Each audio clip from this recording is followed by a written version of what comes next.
right? But as far as money habits, do you do you feel like black folks as a race could benefit more from a social construct versus a capitalistic construct?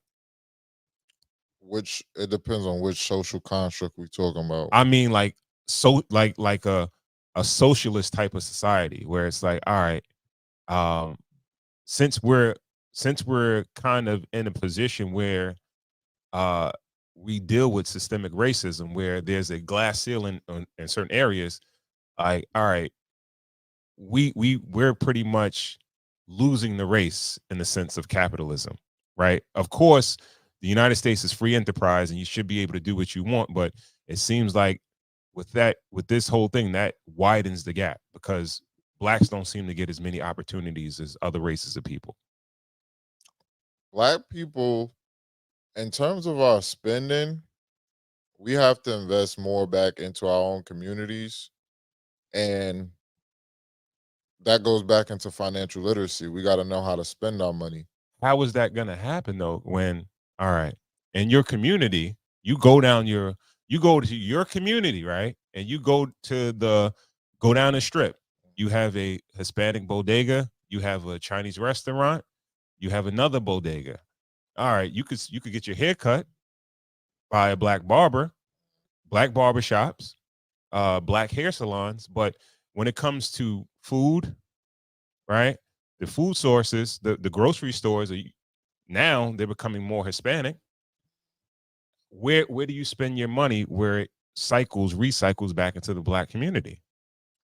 That's why we got to start somewhere. Like with, I talk about this in the book, and I give credit to people like Elijah Muhammad. The NOI, they had like supermarkets, they had an import export business, they had their own farms. They were getting it started. Mm-hmm. We're growing our own stuff.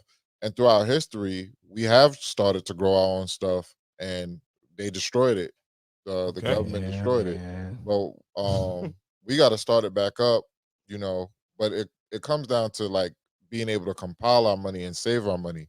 Right now, we spend too much money on fast fashion, um, drugs, um, partying, people spending money that they don't even have to spend. Like I see people going out every weekend. I'm like, what are you spending money on?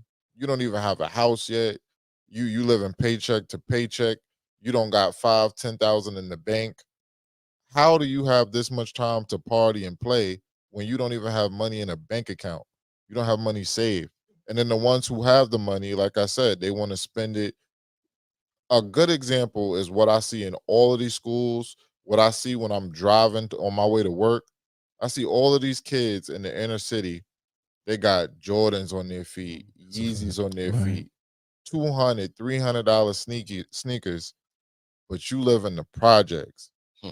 How does that make sense? You even talk about the jackets yet. Yeah, Montclair, yeah. Moose The Knuckles. jackets, Like, The boy. jeans, yeah. the Jeans. Mary jeans, and all. Yeah, Purple yeah, label How? yeah, joint. How? yeah. How can your parents afford that? Because there's some of them not even working age yet. Mhm. How? Who's putting you in that? But they don't even live in their own house. I think it's the Like blind leading the blind though. that's why we stuck.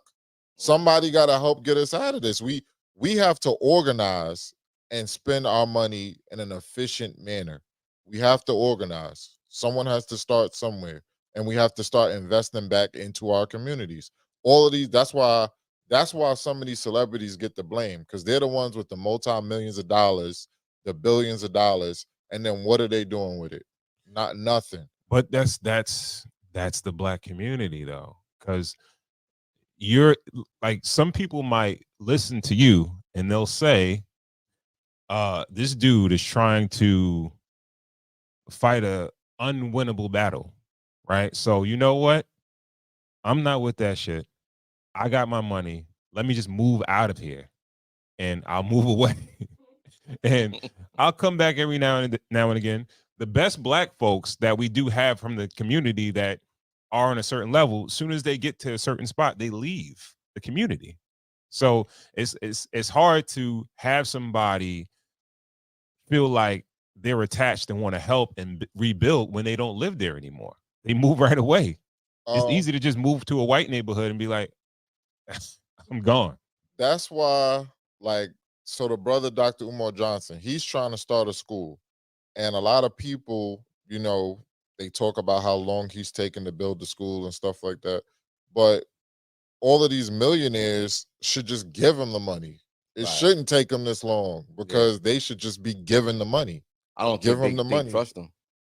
Yeah, that's a him thing. No, that's they, a him. they got money for lawyers and stuff like that Right, to right, make right, sure everything, Yeah, their everything investment is taken care of. They could do their due diligence. Yeah, they can make Okay. sure, like, okay, this is specifically going to be spent on this. Yeah. I'm giving you this amount of money to fix this because I see him talking about, oh, we need this much for an HVAC. You can make sure that your money is going towards the HVAC. Like, Because it But- shouldn't take this long. I've seen schools open. Well, what is it about him? Something about him, right? Is it? You don't No, think? well- you don't think it's the cause? Because okay, Jalen Rose, Jalen LeBron- Rose has a charter school. big difference. I mean, Yeah, big difference.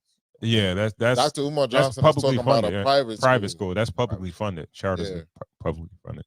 A private school, you don't got to deal with the state regulations as far as the Right. curriculum and stuff like that because you're Right. privately funded. Yeah, he could So teach a lot of these, Pan-African and that's another thing. People don't even know. They be thinking that a charter school is something different. Some people think it's like real good. I'm like, no, it's not. They it's not still necessarily, gotta no. they still gotta do what the government is saying that they have to teach. They have to abide by that Yeah. curriculum. They do. Right. And your kid will be in school longer hours. So a lot of those charter schools, they open at like 8. The day won't end to 3:30, 4 o'clock. They don't got certified teachers. It's a whole bunch of stuff. They may have your kid walking in straight lines. All types of stuff be happening in those schools. I'm like, So you're saying charter My kids schools go are- to a charter. Go ahead. Well, listen, well, educate.